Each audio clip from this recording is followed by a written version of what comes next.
So now that you know when to bring up life insurance in the moments that are the highest leverage moments in the PNC world, now it's time to talk about how to actually have the conversations. In this training, I'm going to walk through a simple 4-step framework that you can take that will give you the bones of a life insurance sales conversation. It gives you the structure. If you think about a home, every single home, whether it's in Utah or it's in Florida, has something in common, and it has the bones. It's got the foundation, it's got the walls, it's got the roof. Think of this framework as your structure, as your bones, as the foundation to your life insurance sales conversation. And we're going to dive into positioning. We're going to dive into positioning, and positioning to me is, what are we selling life insurance to do? Because at the end of the day, people don't buy life insurance because it's life insurance. They buy what life insurance does for them and their family. And so positioning, everything starts with positioning. We've got to understand what we are selling life insurance to do. And, I think with the nature of trying to make this part of the PNC world, right? Because if you're listening to this, hopefully you're in the PNC world. If you're not, and you're in the life insurance world, maybe there's some stuff you can pick up, but we're very specific to helping PNC agents and teams cross-sell life insurance with home and auto. It is a very nuanced sell that, it's just very specific to our world. And so life insurance positioning and strategy really does matter. And we're going to dive into that today. But really at the end of this, you're going to see how we can help customers and prospects feel and see that life insurance really makes a lot of sense in this situation. And so, you'll get a lot of people that will say yes, but it all starts with, how are we positioning life insurance? What are we positioning it to do? So as a reminder, your customers came to you for home and auto. They didn't call into your office asking about life insurance. I mean, I can probably think of on one hand how many times in my 6 years as a producer, I got those phone calls where people are like, "Hey, do you do life insurance?" Now, when I did get those, I was like, "Oh my word, yes, we do." And I was jumping all over them, but it was very rare. And it's because people come to us for auto and home. They're not coming to us for life insurance. So if you want life insurance to actually land with people, it can't feel like this harsh redirection. It can't feel like this detour. It has to feel like it belongs. I mean, think about it this way. You're going to get coffee at Starbucks. You know why you're going there. You're going to get the iced vanilla latte. Imagine if the barista, they get you your iced latte, but then they offer you like steak. You're probably going to be like, "What do you mean? Like, I didn't necessarily come here for steak." And so it's very easy to say no to, because you didn't go there to get steak. You went there to get your coffee. And so if we are treating life insurance as like this completely separate conversation that we bolt on at the end, we say, "Oh, we got your home and auto. Oh, and by the way, tell me about your life insurance." We're going to run into a lot of resistance, because we got to understand that our customers are coming to us for auto and home. Prospects, they're coming to us to get quotes on their auto and home insurance. And so we just need to position life insurance in a way that feels like it belongs, that it complements the auto policy that they're calling us about, that it complements the homeowner's policy that they're calling us about. And so instead of, "Hey, do you have life insurance?" treating it as this completely random pitch with no context, why don't we use what we have? And it's the auto insurance that we're quoting. "Hey, we can make sure that this car loan is covered and paid off for spouse and kids if anything terrible happens. Let me look at that, and you can tell me what you think." It fits. It fits the context of why people are calling you, and we're meeting people where they are. Position life insurance to complement the auto policy, the homeowner's policy, the renter's policy, the commercial policy, and watch the conversations change. Watch you get deeper into conversations, because we are entering the conversation already happening in these customers' minds. We're entering them, we're meeting them where they are, which is really at the auto and the home. Here are the 6 positionings that I would use as a producer and that we train on in detail in our group that make a lot of logical sense. And the logical sense helps us get in the door. It makes sense for people. They're listening. And then comes the emotion. But if you can start to position your life insurance conversation around these, you will see things change quickly. You will see that you will start picking up policies like today. But the idea here is we do not want to make this complex. We don't want to overcomplicate this. We don't want to overwhelm our customer. And so pick one of these positionings to anchor your conversation around, and you will build your conversation around one of these positionings. All right. And you think about it. What are we selling life insurance to do? Well, we're selling life insurance to pay off their car loan, or we're selling it to pay off their mortgage. Oh, they rent, Coulter. Well, we're selling it to pay for monthly mortgage payments for a couple of years, maybe paying monthly rent payments for a couple of years. Okay. We can cover a driver that's being added to a policy or that is on a policy, or we can leave money behind for expenses. And so when you pick one of these, you can then build your conversation around this one positioning, and you have a lot of structure, and it makes logical sense for the customer when we can communicate this clearly. And again, we just want to pick the one positioning. We're going to build everything around that. Like I had mentioned with the Starbucks analogy earlier, let's say you're in the drive-thru to get your coffee, and they give you your coffee, but then they try to offer you a full 5-course steak dinner.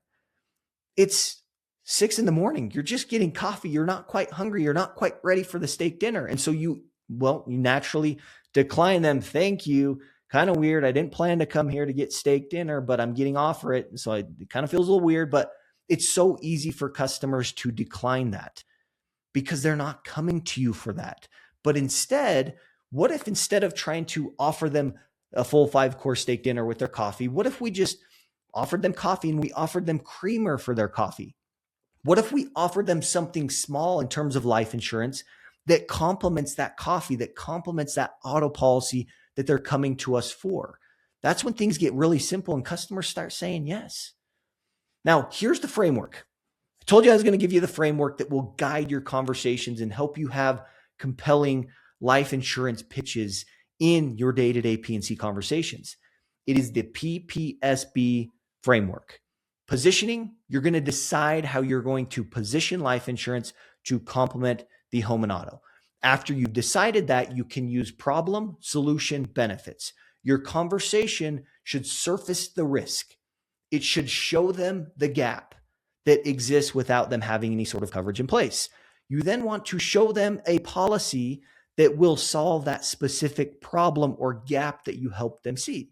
And then you are going to explain the benefits of, what them and their family would get by going through with getting this coverage in place to do whatever you sold it to do. You want to make it feel real. You want to bombard them with benefits and speak to their specific situation. Use names of family members that would benefit. Explain the consequences of what the family wouldn't have to go through because they had this in place, or, help them see and, really be able to understand what the benefits truly are, because that's why people buy. Example, let's say that Coulter's got a loan on one of his vehicles, and you decide, okay, I'm going to pay off this loan with a life insurance policy. You're positioning, pay off the loan with life insurance. Now, the problem, solution, benefits are going to be structured around that positioning. Example, hey, Coulter, where you've got a loan on this thing, I'm sure you probably knew that, if something terrible happened to you, that loan doesn't go away. It's going to fall, usually to the closest family member that's left behind. So I'm going to look at a coverage that actually would pay off this loan completely. That way, Cindy, can keep the car. Cindy doesn't have to deal with that monthly car payment, and she's not stuck with this debt and stress in a time where she's trying to figure out how to do life without you and be emotionally strong for the kids. So let me look at that coverage for you. A lot of people love it, and you can tell me what you think. It is a very simple conversation, but notice how it follows the positioning, problem, solution, benefits framework. And here's the idea. People come to us for home and auto. They're not trying to get a $1.5 million life insurance policy, even though that's what they quote unquote need to pay off all their debts, replace income for their family, and do everything else that they want the policy to do. Ideally, we want to get them to 1.5 million in life insurance. But if we try to go for too much too soon, we overwhelm the customer because they're not coming to us for life insurance. If they were coming to us for life insurance, it would be a different story, but they're not. And so we need to start small, make it easy to say yes to, and then we build from there. Okay. The goal of this initial conversation is to solve one immediate need, get to a yes, help get them something in place and make it fit, make it complement the auto conversation, the homeowner's quote that you're doing, the renter's quote that you're doing. Just make it fit in that. Because at the end of the day, guys, does life insurance complement auto insurance? It 100% does, right? It could pay off a loan. It could leave money behind for family. Like, hey, if something happened to you in the car accident and you didn't walk away from that accident, your auto policy actually doesn't cover you in the same way. I'm going to look at a coverage that would. Boom, easy, definitely complements the auto policy.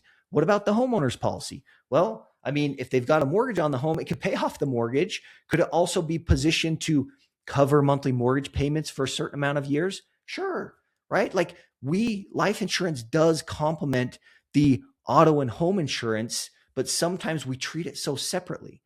I'm telling you that the key is to make it fit into the conversation, have it complement the auto insurance, have it complement the homeowner's insurance. And I'm telling you, that's when things really start to take off. But take a look at this idea of this funnel.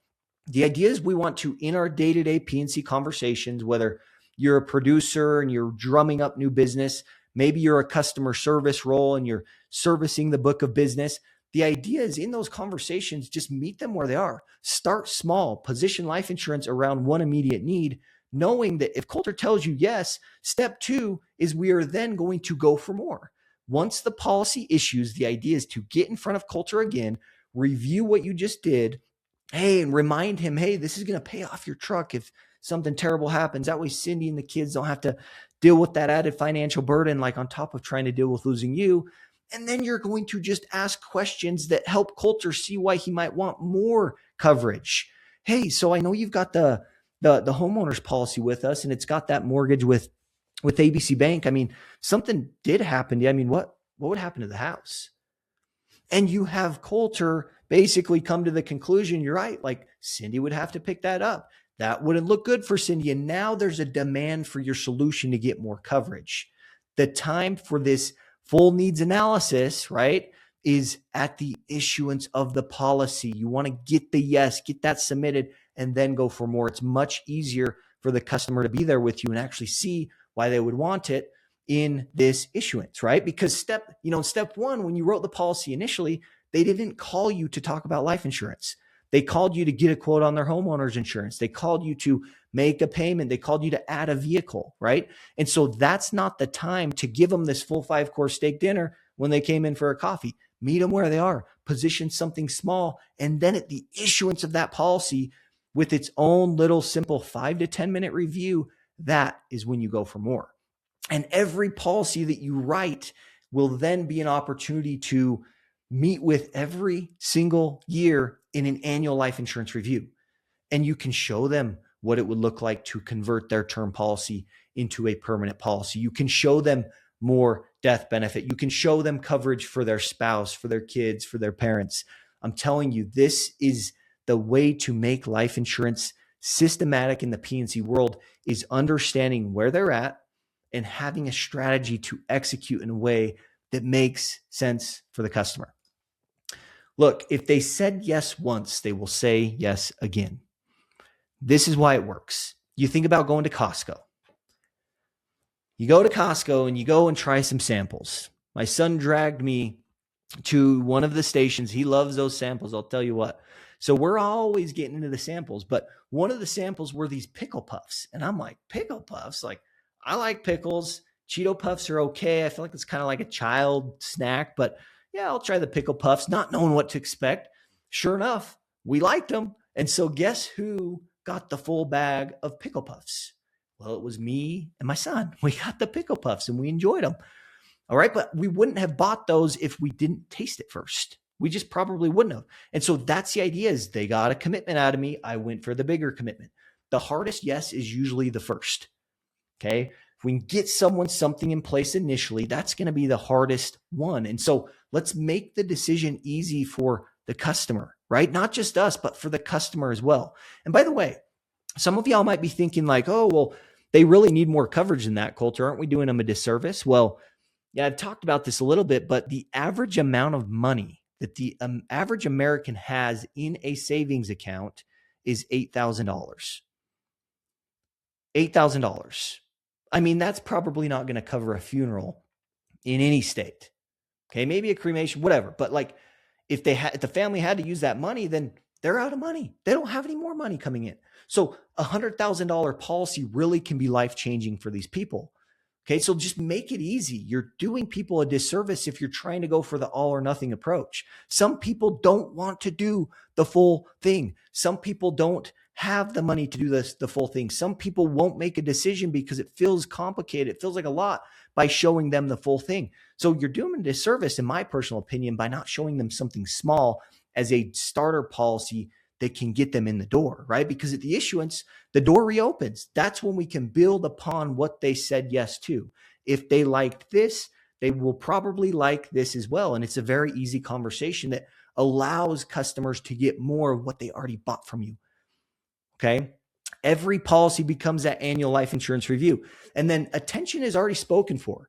Okay. When they call in for that P&C transaction, their attention's on the P&C. Okay. They're mentally there. It's hard to get them over here when they're mentally there. But if we meet them where they're at, starts with something small, on the back end, we now have their attention when we do an issuance review to go for more. Okay. But if we try to do a full needs analysis initially, it's again, 5-course steak dinner to someone that's only coming to you for a coffee. It just doesn't work. Okay. Now, here's the idea of this complete funnel system that is working in P&C agencies. Every life insurance policy you write is something that we can make bigger. There's 2 ways to grow your life insurance book in your P&C agency. Number 1, you write more policies. I don't care how big or small they are. The more policies you write, the bigger your life insurance book is going to grow. And number 2, you make those policies worth more. That is the idea of this funnel. We have high leverage moments happening in the P&C world where there's certain triggers, right? We had talked about that. And if you missed those, go watch the previous videos. People add a vehicle when they're getting a quote on their new, their household, when they just had a recent claim, when their bill's going down because they had a decrease. Okay, we identify one of those moments, and then we decide our positioning, and we have what we need to say to help them see the problem, show them the solution, and explain the benefits to them so we can build value. So we're selling on value, not just price here. And then we write a small policy. We make it really easy for the customer to move forward. And at the issuance, guess what? We make that policy worth more. At the annual life insurance review, guess what? We make that policy worth more. But every life insurance policy you write this year is an opportunity to have an annual life insurance review next year that you didn't have this year. So it absolutely compounds. Life insurance is not a separate sell. It's not. Okay. But we treat it like that. But if you can find a way to match life insurance to what these people already are calling you about and care about, you can find a way to position life insurance to solve one of those needs using a framework to build value. You sell a small policy, you go for more. I'm telling you, it just becomes a system where we can get very consistent and life insurance production becomes predictable. So coming next, I want to talk about the new business window. Why every single household that you quote is a great window to make life insurance part of what you write people. Because I'm sure you wouldn't be opposed, but what if you could start cross-selling more life insurance with new households that you're bringing in, right? Like, let's say that you're doing 25 households a month. Would you be mad if you were to cross-sell life insurance with maybe like 4 or 5 of those households? I mean, at the end of the day, guys, life insurance can be very simple when we understand the environment that we're working in, and the new business window is a very high leverage moment. We're going to dive into kind of where it can naturally fit into the new business conversation. And I'm going to show you how I build my new business conversation strategically that allows me to earn the right to make recommendations for life insurance, and causes a lot of people to get life insurance with the new auto and home policies that they're getting. It's just like, it's easy to say yes to. So excited about that. Appreciate you guys. And we will catch you in the next one.